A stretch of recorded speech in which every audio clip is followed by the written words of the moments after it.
Baik, Assalamualaikum warahmatullahi wabarakatuh. Sebelumnya, yang terhormat, Pak Syed selaku dosen pengampu mata kuliah pelaksanaan program. Terima kasih untuk waktunya. Di sini kami akan menjelaskan mengenai proses kerja magang kami selama di BSPCI atau Balai Standarisasi Jasa Industri Kota Surabaya. Jadi dalam satu kelompok kami terdapat dua anggota, yaitu yang pertama saya sendiri Muhammad Kurniawan Yulianto, kemudian rekan saya Muhammad Bagus Fikri Lalan.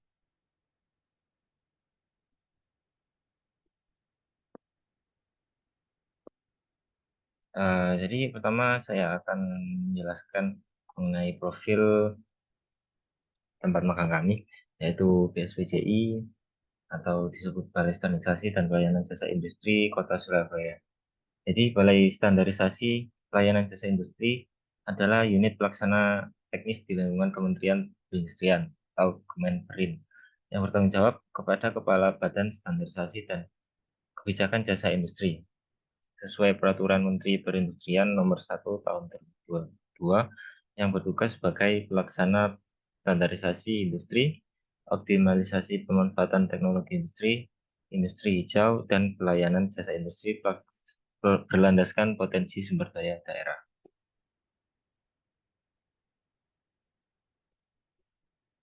Kemudian internship overview untuk jadi BSPCI Surabaya memiliki beberapa laboratorium di antaranya yaitu laboratorium elektronika, kemudian ada laboratorium kalibrasi, ada kalau laboratorium fisika, kimia, dan lingkungan.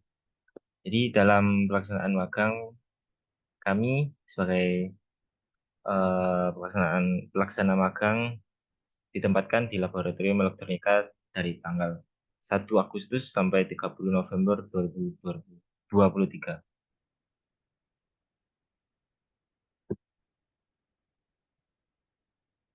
Untuk alur pengujian sampel akan dijelaskan oleh rekan saya, Bagus Fitriawan.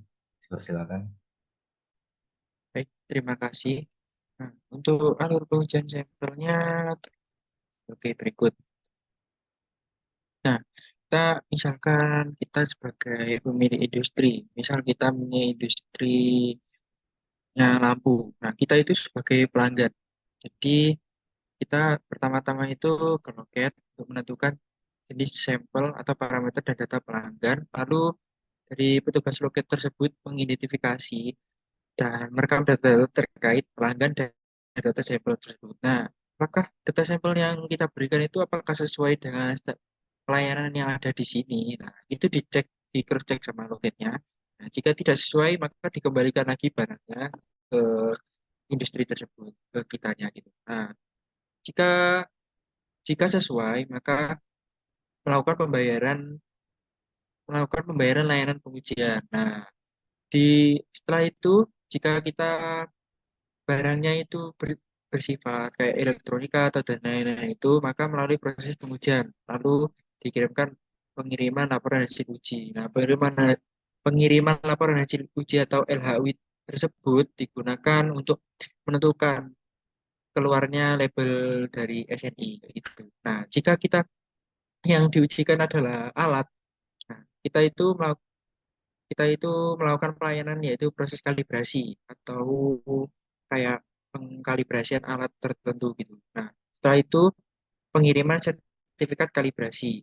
Nah, dari pengiriman sertifikat kalibrasi tersebut, setelahnya adalah pengambilan alat oleh pelanggan.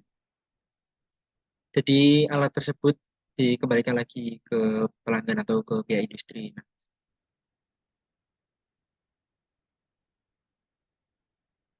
Nah, untuk uraian pekerjaan yang kita lakukan khususnya di laboratorium elektronika adalah yang pertama adalah uji yang sebelah kiri ini adalah uji safety atau uji mengenai proses pengujian lampu swab balas mengenai keamanan dan kenyamanan dari lampu ketika dipakai. Nah, itu meliputi beberapa parameter yaitu uji tampak dan penandaan atau safety mengenai cap lampu kayak gitu. cap lampu itu kayak bahannya itu, apakah bahannya itu mela- memberikan perlindungan terhadap arus kejut listrik atau kayak misal tahan terhadap panas atau misal percikan atau ketahanan terhadap api kayak gitu. Nah, terus yang kedua di sebelah kanan ini adalah uji efikasi lampu. Nah, uji efikasi lampu ini adalah uji mengenai proses pengujian lampu swabbelas mengenai nilai elektrikal. Nilai elektrikalnya ini adalah nilai wattnya itu, lalu ampernya juga, dan juga power faktornya juga. Nah, dan kuat cahaya atau lumen. Nah, pengujian yang dilakukan dengan membandingkan nilai sebenarnya pada alat uji dengan nilai pada pengenal atau spesifikasi pada kemasan. Jadi, misal kayak lampu tersebut bernilai sebesar 25 watt gitu di labelnya lampu atau cap lampunya itu, nah kita lihat di alatnya itu apakah sesuai gitu ketika melakukan pengujian.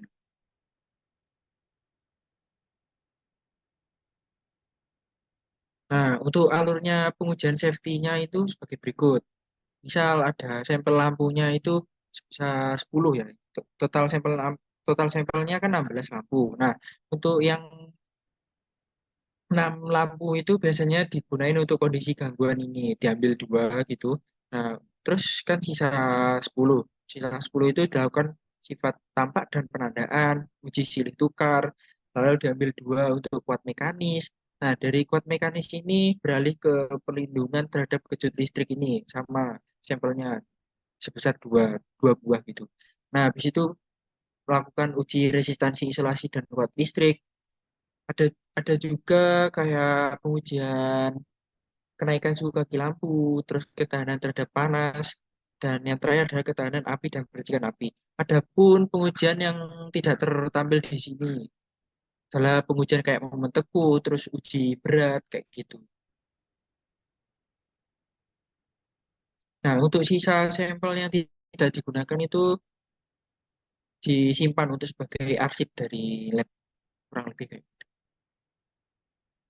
Nah, terus untuk pengujian efikasi lampunya adalah penjelasannya sebagai berikut. Dalam proses pengujian selama 15 menit awal, nilai lumen mengalami fluktuasi atau dinamis. Dan karena itu data diambil setelah 15 menit lama pengujian yang ditunjukkan nilai lumen sudah berada pada angka yang cenderung stabil. Jadi lampu itu terkadang setelah menit 15 itu lampu tersebut itu mulai dari dayanya atau lumennya itu sudah stabil kayak itu. Nah, pada proses pada menit tersebut dilakukan proses pencatatan dilakukan setiap 1 menit dan ditulis pada lembar kerja sesuai kolom yang sesuai. Biasanya itu di kolomnya itu ada kolom menit, kolom daya, dan sama kolom lumen kayak gitu. Nah, nilai yang menjadi keberhasilan pengujian dikatakan stabil jika nilai daya dan lumen rentang 15 menit. Jadi jarak antara menit ke misal menit ke 16 sama menit ke 30 itu mempunyai selisih kurang dari sama dengan 0,5% dengan perhitungan yang telah ditentukan oleh pengujian tersebut. Kurang lebih kayak gitu. Nah, selanjutnya adalah alur tugas khusus. Untuk alur tuh, nah, ini adalah alur tugas khusus. Jadi setelah adanya alat yang kami buat itu, alat pengujian kenaikan suhu kaki lampu, nah itu menghasilkan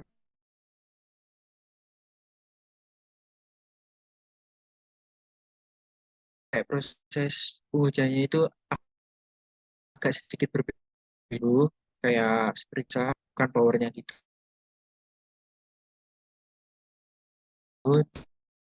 Terus mas 4 yang sudah ditentukan oleh oleh pihak sini untuk melakukan pengujian kayak gitu, pengujian kenaikan suhu kaki lampu gitu. Nah, terus sambungan konektor suhu dan ambien ke alat kenaikan suhu. Jadi alat yang kami buat itu sudah ada dua dua port untuk konektor suhu dan ambien yang sudah dipasang pada box hitam itu. Nah, setelah itu setelah alat tersebut dinyalakan, ada pilihan 3 mode. Yang pertama adalah mode automatic, monitoring, dan yang terakhir adalah mode try. Gitu. Untuk mode automatic ini sif- sifatnya atau sistemnya itu dia itu akan data dari sensornya itu akan ke backup ke Google Spreadsheet, kurang lebih kayak begitu. Jadi sangat memungkinkan jika datanya hilang itu masih ada backup gitu. Jadi bisa direkap gitu. Nah, yang pertama-tama adalah masukkan nomor analisa atau nomor pengujian. Jadi tinggal kita inputkan melalui keypad yang sudah disediakan. Setelah itu masukkan nomor lampu. Nah, setiap lampu kan tadi ada sampel-sampelnya gitu. Nah, kita masukkan nomor lampunya yang akan diuji sebanyak 2 buah. Tapi setiap pengujian itu satu buah kayak gitu. Nah, terus mengirim data lebih mengirim data lebih dari sama dengan 2 jam. Jadi datanya itu sebanyak 120 data kurang lebih kayak gitu.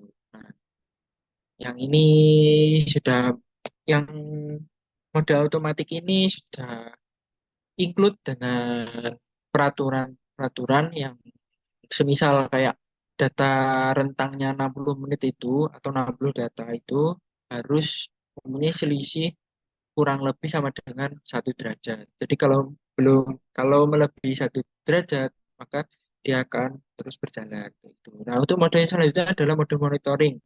Nah, ini sama kayak yang mode otomatis, include dengan Google Spreadsheet, tapi bedanya itu dia melakukannya hanya sekali atau sekali looping kayak itu. Jadi nggak terus-terusan sampai 2 jam gitu.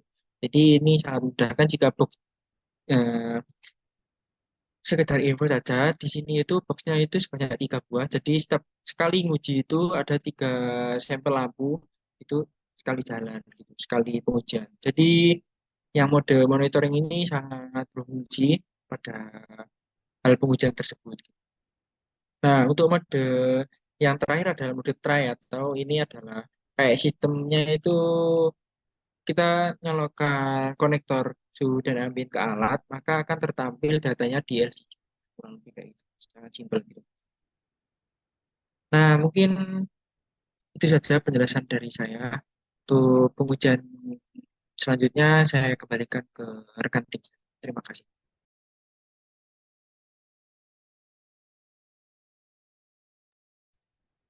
Baik, terima kasih. Jadi di sini saya akan menjelaskan mengenai alat uji untuk membentakku dan buat mekanis yang dibuat dan juga alur programnya. Jadi sesuai dengan permasalahan yang ada dari pengujian yang ada di pengujian safety, yaitu pada pengujian momen teku dan kuat mekanis, di mana kedua alat uji ini masih menggunakan alat ukur yang manual dan memiliki beberapa hal yang harusnya bisa diperbaiki, seperti untuk pengkalibrasian dan output untuk hasil dari hasil ukur, di mana kedua alat ukur ini mengharuskan untuk pengkalibrasian terlebih dahulu agar pengukuran mendapatkan hasil yang sesuai dan eh, efektif sesuai dengan yang nanti diharapkan. Jadi kami membuat alat uji untuk momen teku dan kuat mekanis ini diharapkan agar pengujian tidak lagi melakukan pengkalibrasian setiap mau melakukan untuk pengujian, dan juga hasil dari uji momen teku dan kuat mekanis langsung tertampil dan bisa langsung untuk ditulis di lembar kerja. Jadi untuk langkah pertama yang bisa kita lakukan untuk alat yang kami buat, yaitu kami menggunakan tombol power untuk menyalakan alat ukur kami. Kemudian nanti akan terdapat 2 mode di mana ada momen untuk uji momen teku dan kuat mekanis. Di mana untuk momen teku tersendiri langkahnya yaitu kita tinggal memasang lampu swabalas yang akan kita uji, di mana biasanya sampel terdapat 10 sampel. Jadi lampu yang kita uji tinggal kita pasang pada fitting lampu yang ada pada alat ukur.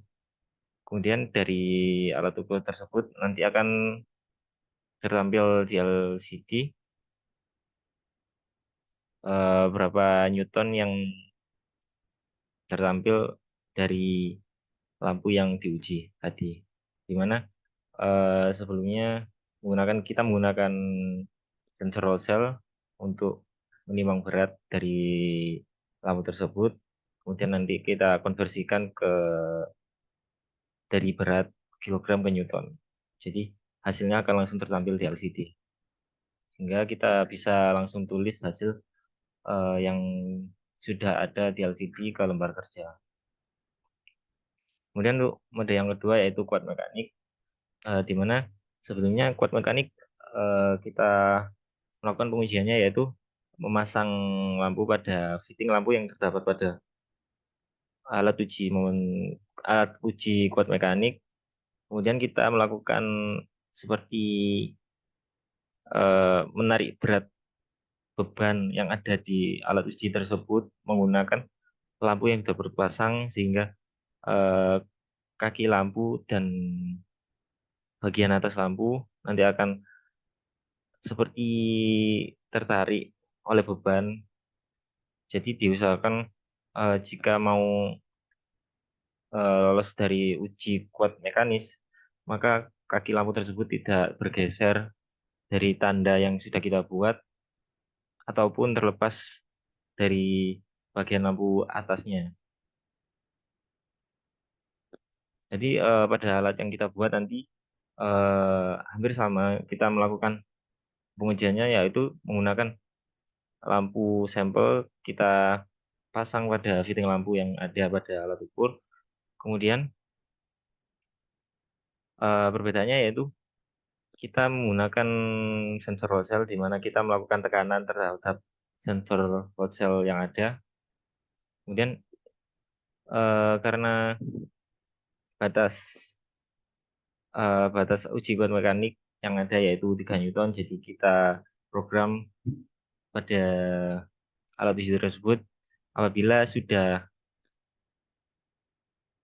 terdapat 3 Newton, nilai 3 Newton, maka buzzer akan menyala langsung. Jadi apabila buzzer sudah menyala, maka bisa kita catat di lembar kerja.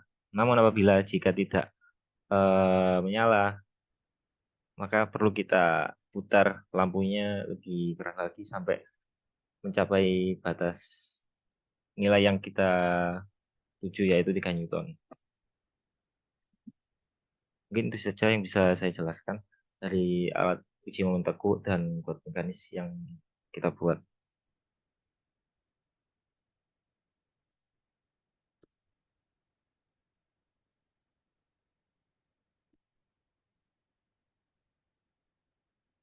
Jadi itu saja yang bisa kita jelaskan mengenai proses kerja kami selama magang di BSPCI Surabaya. Sebelumnya terima kasih. Apabila ada salah kata, kami mohon maaf. Terima kasih. Wassalamualaikum warahmatullahi wabarakatuh.